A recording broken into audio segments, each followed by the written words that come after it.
J'ai parlé tout à l'heure de religion manipulée, qu'on transforme en fanatisme meurtrier.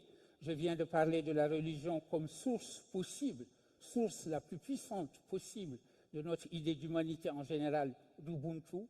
On le voit, la religion peut être le remède au poison qu'elle peut aussi malheureusement être. Elle est ce que les Grecs appelaient pharmakon, le mot qui a donné pharmacie, c'est-à-dire à la fois le poison et peut-être le remède également au poison qu'elle peut constituer. Mon propos tient en un seul mot, et ce mot est Ubuntu. U-B-U-N-T-U. C'est un mot des langues bantoues, on le trouve dans toutes les différentes langues bantoues.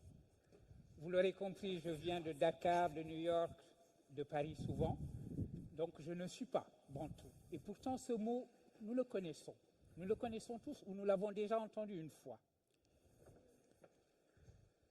Mon propos tient en un seul mot, et ce mot est Ubuntu. U-B-U-N-T-U. C'est un mot des langues bantoues, on le trouve dans toutes les différentes langues bantoues. Vous l'aurez compris, je viens de Dakar, de New York, de Paris souvent, donc je ne suis pas bantou. Et pourtant ce mot, nous le connaissons tous ou nous l'avons déjà entendu une fois.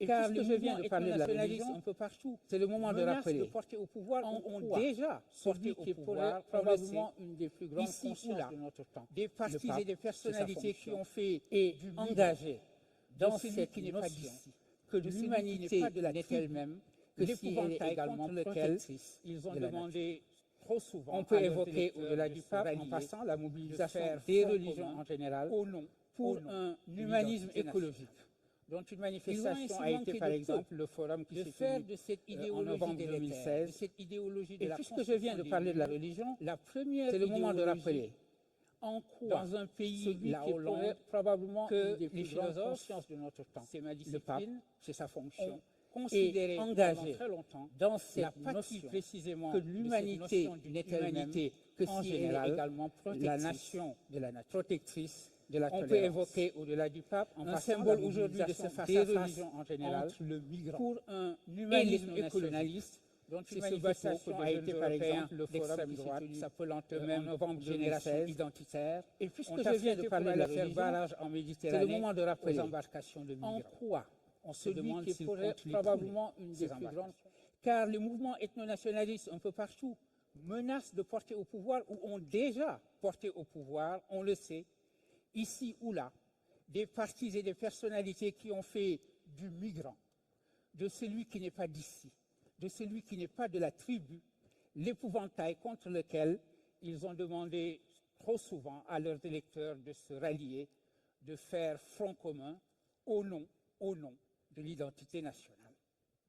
Ils ont ainsi manqué de peu de faire de cette idéologie délétère, de cette idéologie de la construction des murs, la première idéologie dans un pays, la Hollande, que les philosophes, c'est ma discipline, ont considéré pendant très longtemps la patrie précisément de cette notion d'une humanité en général, la nation protectrice de la tolérance. Un symbole aujourd'hui de ce face-à-face entre le migrant et l'ethno-nationaliste, c'est ce bateau que de jeunes Européens d'extrême droite, s'appelant eux-mêmes Génération identitaire, ont affrété pour aller faire barrage en Méditerranée aux embarcations de migrants. On se demande s'ils comptent les couler, ces embarcations.